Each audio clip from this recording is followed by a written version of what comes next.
I'm Dr. Barbara Pappas.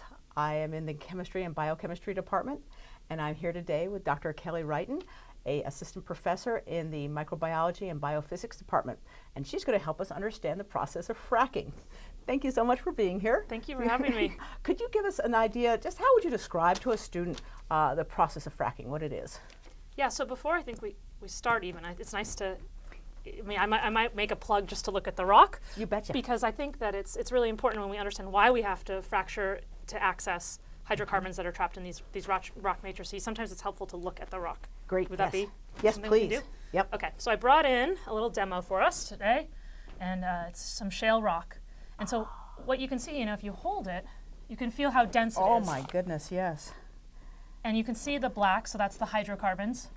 Is it really? Yeah. Oh, wow. And so what we have basically is we have this sedimentary rock, and so we basically have former oceans from geological time that have been deposited. And so it's organic rich, and what happens is it's compressed over time, and so what we find is that it has very, very small pore structure and permeability. And so basically you can imagine that there is petroleum and hydrocarbons trapped in this rock matrix, but it's very hard for us to access. Oh my, yes. And so hydraulic fracturing is essentially a technology that's used that we drill vertically. So we start at the surface and we drill about 2,500 meters below the surface into the sedimentary rock layer, and then we drill horizontally. And then what happens is we use water pressure and some chemistry, and we can talk about what the components are in a second, to actually explode that rock in horizontal fissures. And so essentially what we're doing is we're breaking up this rock, and the idea is that the hydrocarbons that are trapped in here actually flow in to the well and flow out the wellhead. Oh, wow. And so hydraulic fracturing is essentially using water, hydraulic pressure to fracture open the rocks. And they can do this in existing wells that have, so to speak, tapped out, and they find more there. Right, Okay. yes. And so what we say is it's basically gives us access to unconsolidated or reservoirs, hydrocarbon reservoirs. And so this is basically, we need to use energy to extract. It's not free flowing, it's not connected to the surface, but with some energy input into the system, we can extract the hydrocarbons from the system. Yeah, I think we've been very spoiled with how easy oil has been to collect, the way it's just kind of poured out for us. Right, Yeah. and so this is, this, and I can take this. Oh, no. I just can't get over how dense it is and how, I can't even imagine micropores in there. I mean. Well, I know, and this is, for our research, in the microbiology department, that becomes really interesting in terms of what kind of habitat is that? Oh yeah, do you find little critters in there? Well, so we see them over time after we fracture, right? So we pump, when we do a fracture, and about 20 million gallons of water is pumped into the system, Yeah. and along with sand, about 15% sand, and then there is some hydrocarbons, about 1% of there's a lot of chemicals also added. And so that It's things like so it doesn't freeze, and so it's right, and so it doesn't sour. So the hydrocarbons are protected, and so those fissures, the sand actually functions to keep those fissures open. So once we break them open, it keeps them open, and so that the gas can continue to come out of the system. Gotcha. And so we're trying to understand, what does life in the native biosphere? I mean, this is access. This is kind of the new frontier in microbiology. We have never really had access to these kinds of samples before, and then how does it change with the fracturing and energy extraction? And so it turns out that what we're seeing, the critters that we're seeing during energy extraction, are actually coming in the input material, and when we go down to 2,500 meters, the temperature is increased, the salinity is increased. So you're looking at organisms that have different mechanisms for adapting to these environments. Oh boy. Yeah, and so, you can imagine that there's a lot of interest in research across campus. Could you talk a little bit about what different groups or things that are being done around OSU? Yeah, I mean, one of the reasons I came to OSU was the energy that, the collective research energy, excuse the pun, bad choice of words. It's flowing. Yes, yeah, there's so many directions I could go with that one. That is happening on campus, and so it's really attractive for a young researcher like myself who's building a program. And so, OSU, and even in the College of Arts and Sciences, there's a lot. I have really great colleagues in earth sciences. There's some colleagues in chemistry, and so in earth sciences, we're teamed up with Dave Cole and Tom Dara's had some really neat papers coming out recently, and they're looking at how the mineralogy and the structure of the system, as well as potential leakages from the system, and so they're doing research there. Myself, Mike Wilkins in Earth Sciences are looking at the microbiology of the system. Okay.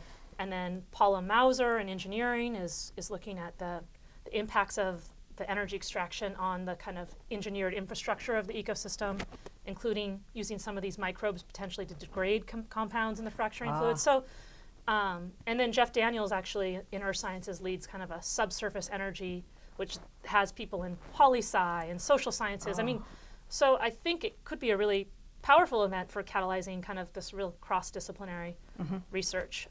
Is it because it's Ohio and it's being used so much in Ohio, or is it just serendipitous that all these people are here? No, I think it is absolutely because it's in our backyard. I think also historically, I've been told that the Earth Science Department had a strong component on petroleum research, and so it kind of taps into some oil. Right, some of those roots, and so it's.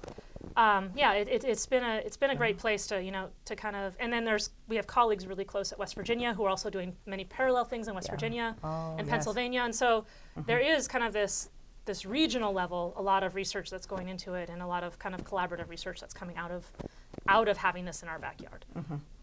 And fracking has really changed the whole horizon of oil and gas. It seems that it has been one of the principal reasons why the price of oil has gone down, natural gas. Is that right? Yeah, it really has. And so I think, a lot of the fracking, especially in our region, started around 2007.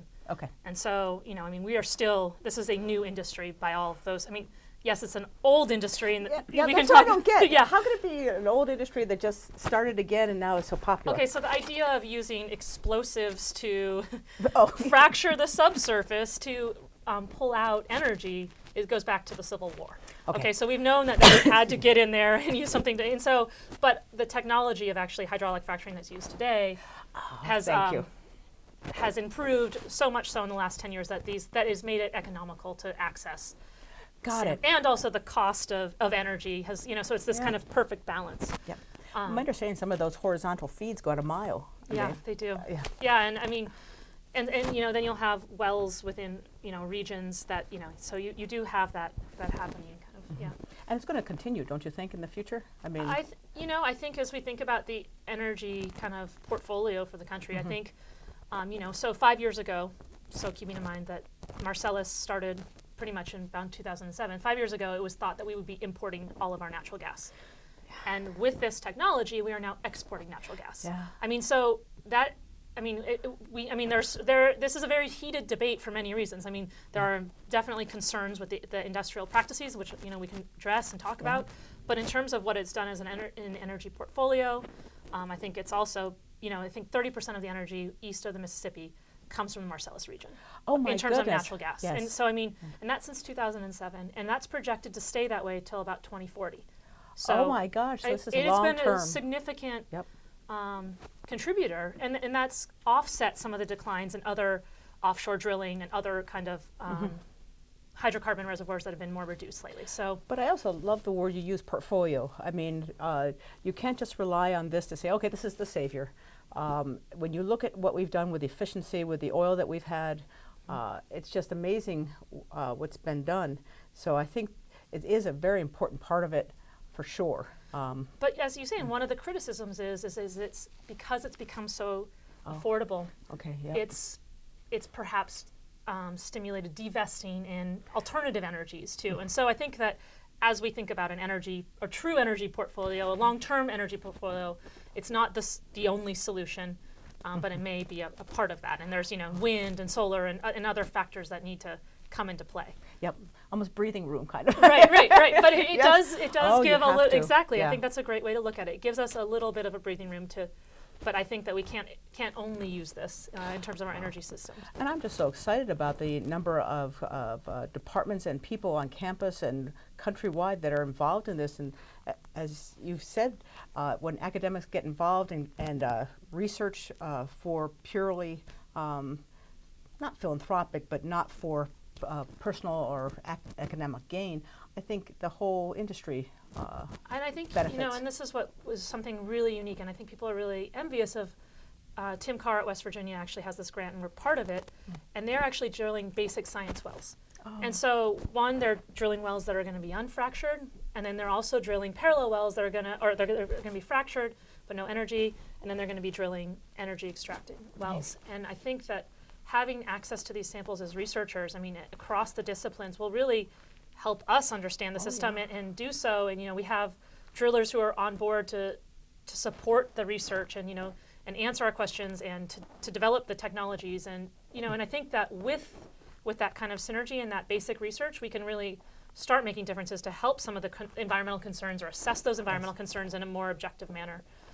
And so I think that the stimulation of those kind of research efforts at a federal and state level are really vital to having a kind of an open discussion about the energy. Yep. And so I'm hopeful that Ohio will also follow and have research opportunities like that, because we're starting to create the momentum here, and that would be really nice to have that opportunity to come together as researchers to really investigate this together. Yes, and I think you're going to have plenty of opportunity. I hope so. That would be great. Right. My graduate students would be happy to hear that. Well, thank you so much for being here. We so appreciate it.